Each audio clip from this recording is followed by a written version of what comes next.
Kintsugi Heroes acknowledges funding and was made possible with support from the Community Broadcasting Foundation.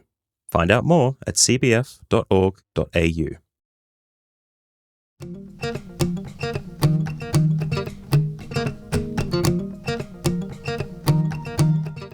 Welcome to the Kintsugi Heroes podcast, where we share inspirational stories of everyday people going through different challenges and how they overcome them. Please be aware that the story you're about to hear may have moments of deeply felt emotions and personal experiences. If anything you hear has a triggering effect, please reach out to someone who can help keep you safe. If you love this conversation, we'd love you to like and share it with your friends so we can continue to share more inspiration and hope to as many people as possible. Now, listen up for our next hero story.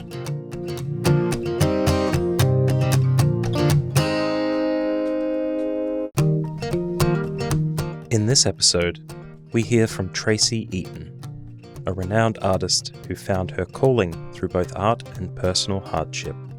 Once entangled in the high-stress world of corporate sales, Tracie faced multiple burnouts that led her to discover her true passion for painting. This shift was not just a career change, but a path to healing and purpose. Tracie now channels her creativity to support Destiny Rescue, a charity dedicated to saving exploited children. She uses her art to inspire, connect people, and advocate for change. Enjoy this one with Tracie Eaton.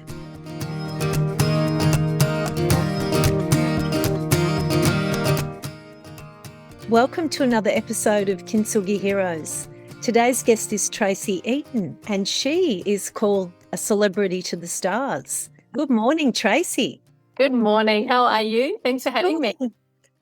Great to have you on the show. So you are named as the celebrity to the stars, and some of the most famous people in Hollywood have your art hanging in their home. Is that correct? Well, hopefully they're still hanging in their home. I know they certainly own them. Can you tell us who some of those people are? Some of my personal favourites will be most certainly Charlize Theron, who I think is fantastic, Anthony Hopkins, Jodie Foster.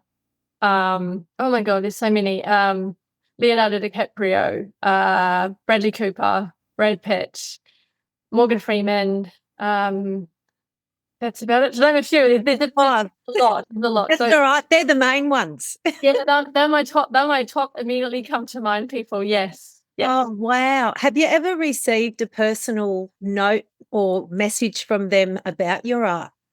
Yes, I have. There's been over the last. I've been painting to celebrate Oscar nominee successes now. This is my 5th year now, and over the period of that 5 years, yes, there has been quite a few people that have responded and said thank you, which is really lovely because I know that they received so much just during the Oscars sort of period, or the award ceremony period. So it's really lovely to get that thank you and appreciation for the fact that I'm helping them to celebrate. So yeah.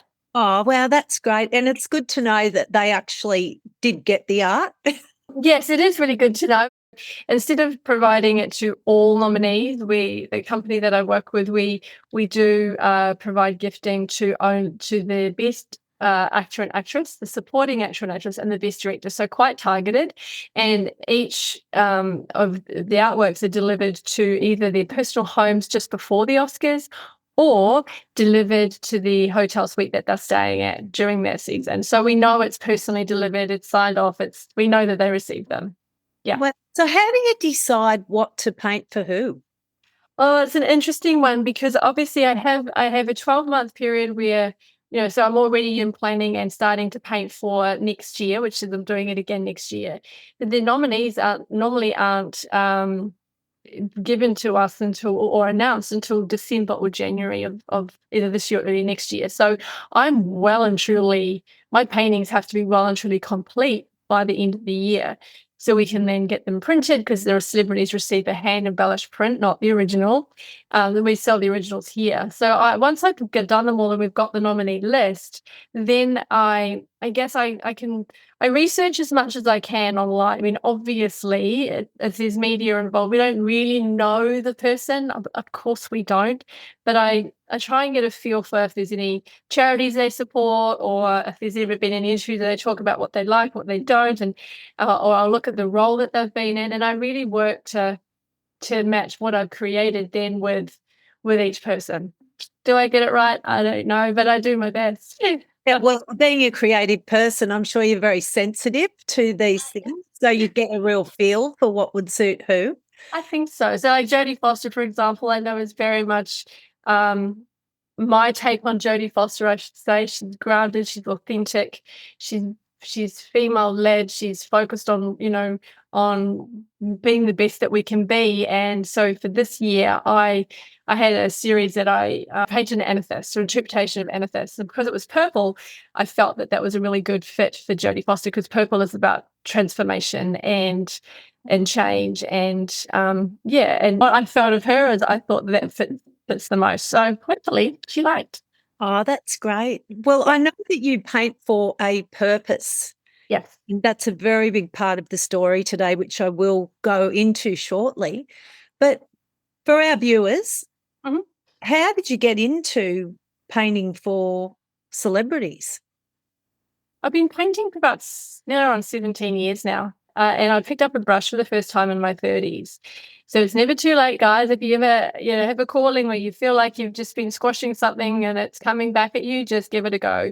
And then I started painting full-time around nearly 7 years ago. So I made a strategic decision at that time to really just carve my own path. I wanted to be a little more I guess a bit different, I suppose, and just do what I felt was right. And part of that at the time was not being represented by any one gallery. I really wanted the opportunity to explore all avenues of how to get business to market and have my artworks showcased. So I was given the contact of one company who does provide celebrity gifting throughout the year. It is a thing. And I gave them a call. We spoke, obviously they spoke to me, vice versa. We looked at each other's brain, and they said, look, we'd love to have you on board. So I kind of was like, well, yes, I'd love to do this. And if I'm going to do this, though, I would like to be exclusive, so no other artist is involved at that time. And they agreed with that. So that's how it all started. Oh, yeah. I love that message, and I was going to touch on that because when we caught up before, you mentioned that you didn't start until you were about 30. And I think that that's such a powerful message, because I remember when I was 30, I was writing songs, and I thought, oh, shivers, if I don't record this by now, it's going to be too late and I'll be too old. And I know my own dad always wanted to be a musician like his father, and his parents just wouldn't have it. And at around the age of 30, he went out and taught and got a couple of lessons, and then taught himself. And within 3 years was playing as a semi-professional jazz musician in Sydney.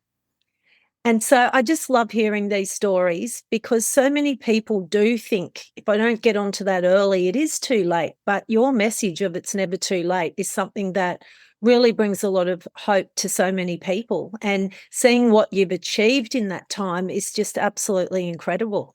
So thank you. Very inspiring. I appreciate that.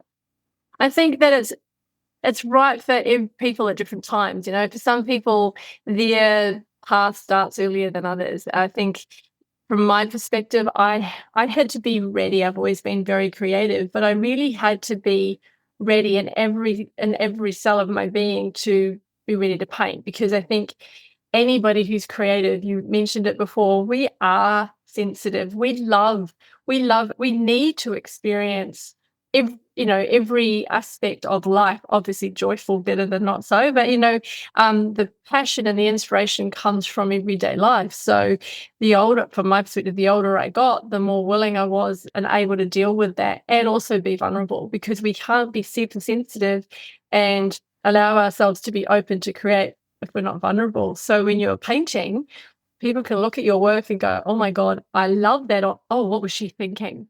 Yeah. And I needed to be ready to be able to just hear that and go, that's okay. That's your journey. This is mine. So yeah, I think never give up on something that you're interested in, because it is never too late. Got to give it a go at some stage when it's right for you.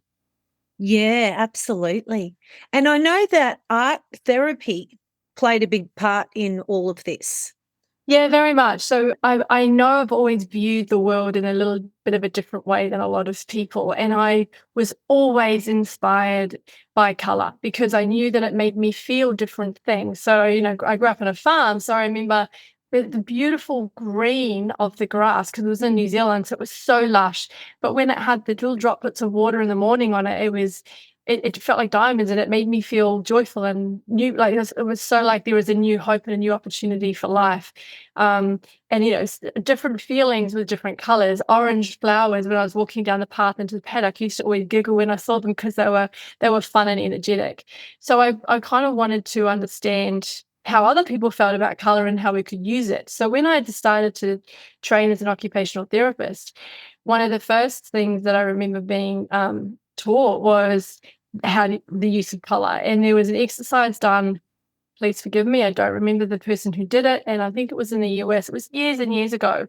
And they had kids from age 6 to 8 who were blind from birth. So they had no conscious understanding of what color looks like, right? Right. What they did is they put these kids in different rooms so they couldn't hear each other, and they draped silk scarves, so same fabric, but the scarves were dyed in different primary colors.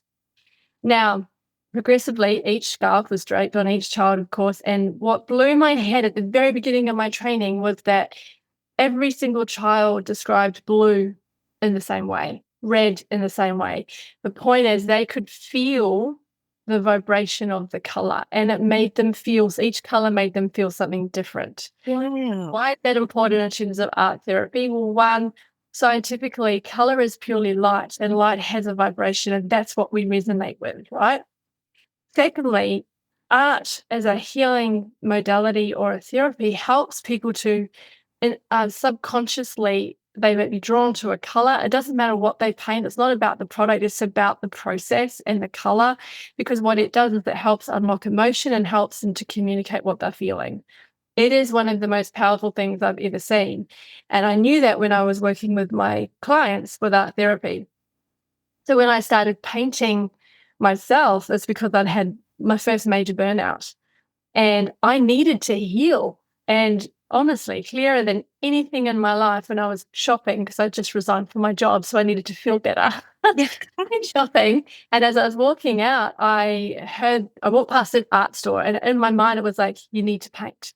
So I bought up all manner of things and spent 2 years painting.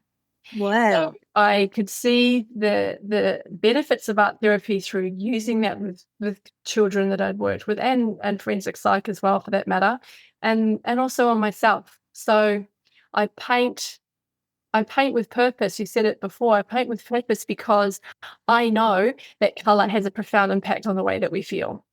So my paintings are bold, they're colorful, they aren't realism, because I want people to get a sense of the energy that's coming from the color, not necessarily the object. Yeah, wow. That's amazing. And I work in the mental health industry, and one of the things that I read some time ago now was that staring at the color blue Yep. is the greatest color for releasing endorphins into your body and making you feel good. So they say that if you're feeling down or depressed, go and stare at the color blue, and that it will lift you up instantly. Have you heard that? Yeah, well, we're surrounded by blue sky, blue water. It's something that we're so familiar with, and it's calming.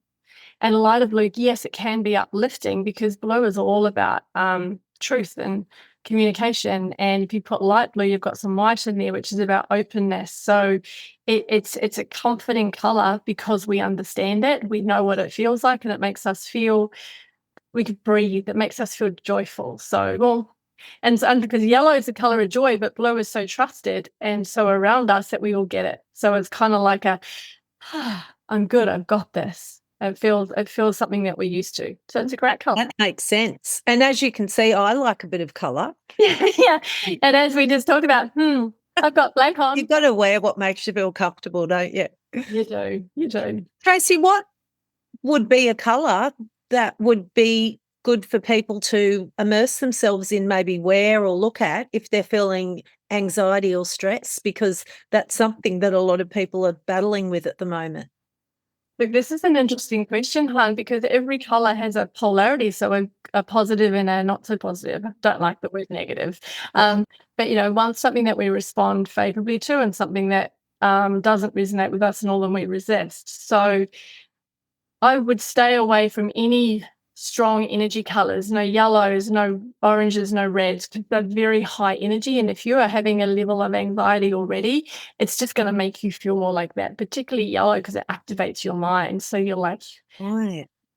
blue is a very calming colour, as we said, but maybe a lighter blue, not a darker blue, because there is, indigo's got some red base in there, and red is still a action take colour, so probably a lighter, softer blue. If you are blue resistant, maybe go for a green, but I would say probably first point would be blue because it's calming. So getting back to what I mentioned at the beginning, that you paint for a purpose, a fascinating part of your story is the mission that you have to paint to raise money for an organisation called Destiny Rescue. Yep. And Destiny Rescue is all about freeing young people from sex trafficking and sex slavery. That's correct. Yes. What gave you the desire for that organisation, Tracie, and to help that movement? Okay, I'll start at the beginning because this is a journey that's taken me quite a while to come to. So about 4 years ago, 3 or 4 years ago, a client purchased an original piece of art from me and immediately donated it to a fundraiser that was happening. And I was like, oh my goodness, that's such a selfless thing to do. I need to understand who this charity is that they were donating it to raise money for. Anyway, so I bought a ticket to the luncheon, went along, and then I heard Mark, us from Destiny Rescue, starting to chat and tell stories about the children and what they do and how they create opportunities and they fund raids and rescues and all sorts of things. And I was hooked. I'd been looking for an organisation for a long while to donate funds to, and I was immediately drawn to this because anyone who's been in any situation where they have felt powerless or had their power taken away from them, obviously that is the worst feeling ever, and it just affects every core of your being. So nobody deserves that, let alone children. So I was adamant that I had to find a way. So I'd been donating funds when I could to support them over the last few years. Last year, I had quite a significant surgery. I had a partial mastectomy. So during that time, I couldn't work.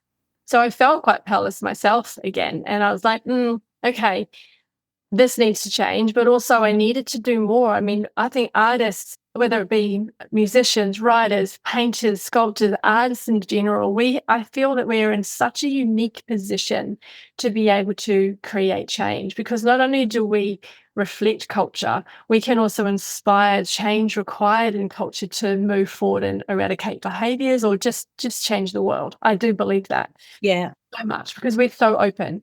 So I thought, well, my art needs to represent more. It needs to be more than a beautiful image. So I came up with the project of Art for Rescue, the initiative Art for Rescue, which essentially we're now an official fundraising organisation for Destiny Rescue, which I'm thrilled about.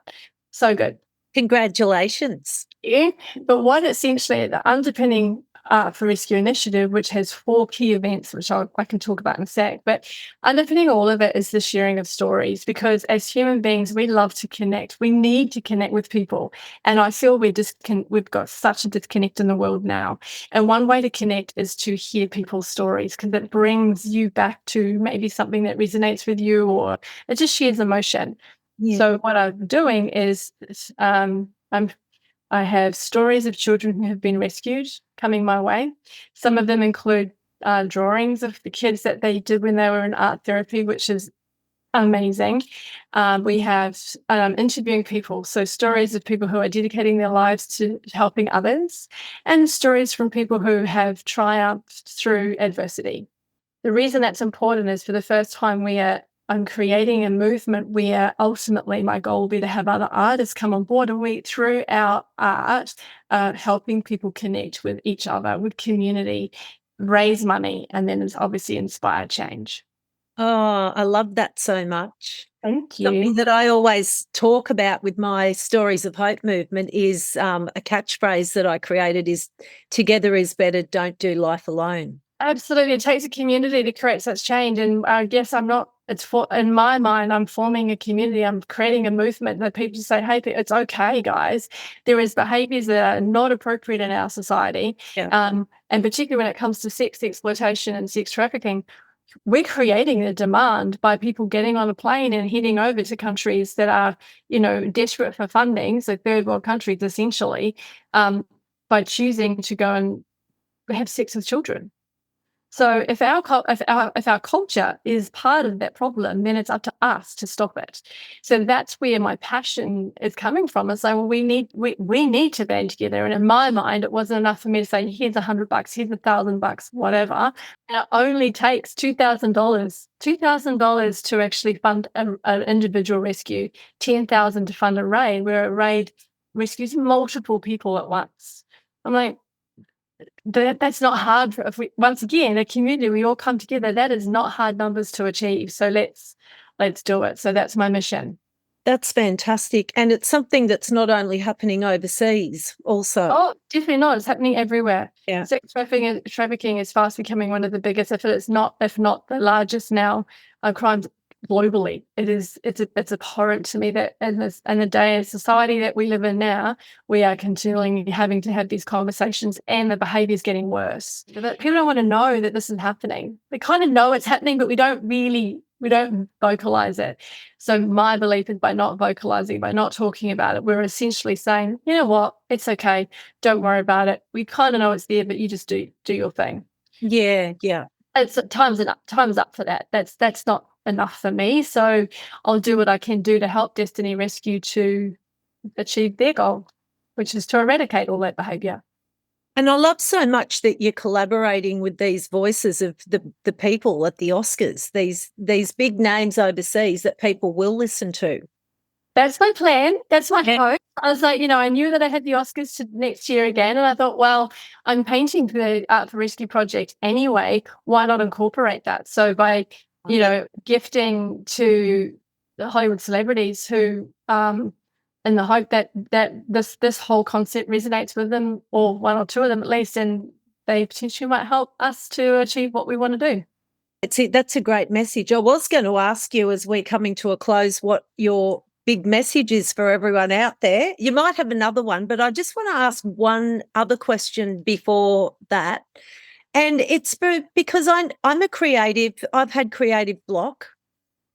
When my mum got cancer, I couldn't write songs anymore. And for anybody out there that is creative and that's watching this today, I know we chatted, and I think you've experienced that at times as well, haven't you? And what would you say to people out there that are going through that creative block, that think, can I ever create again?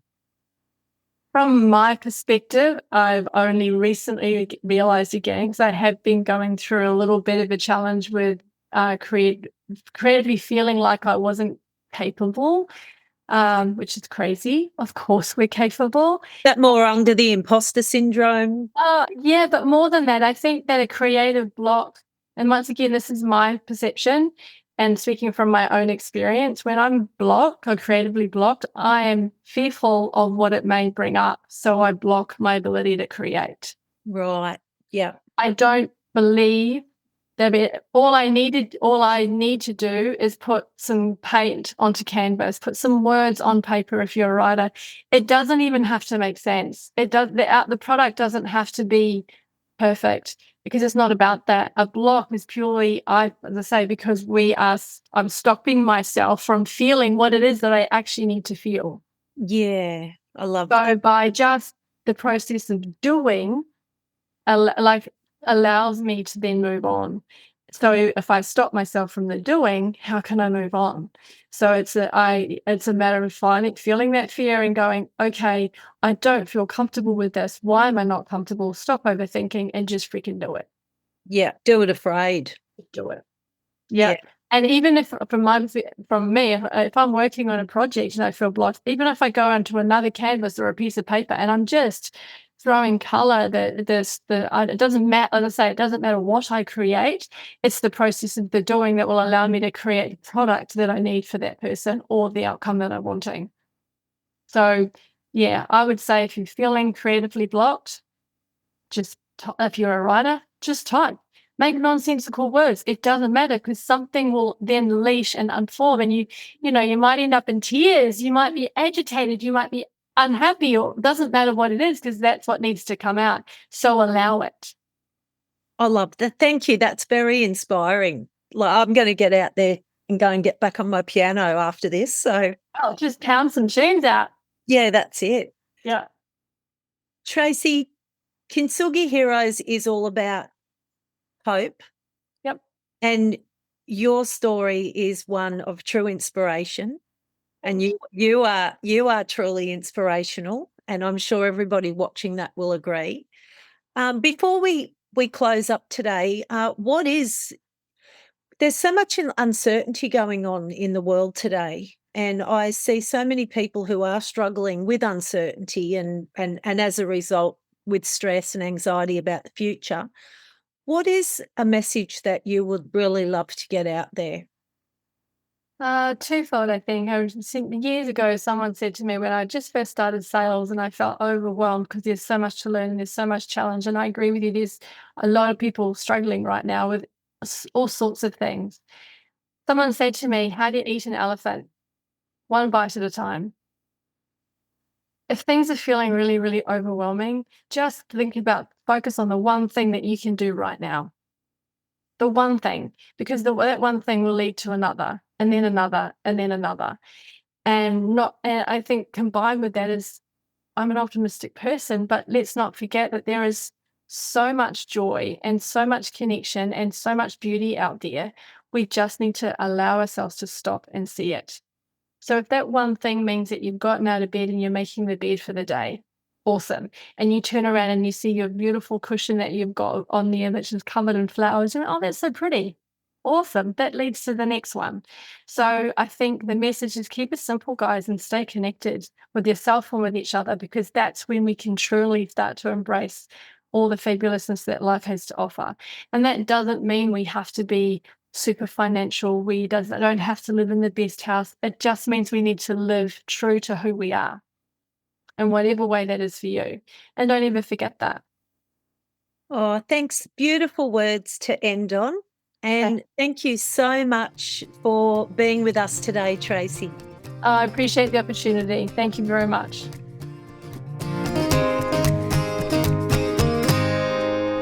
We hope you've enjoyed this episode of Kintsugi Heroes. Please like and share the show to your friends so we can get this out to even more people.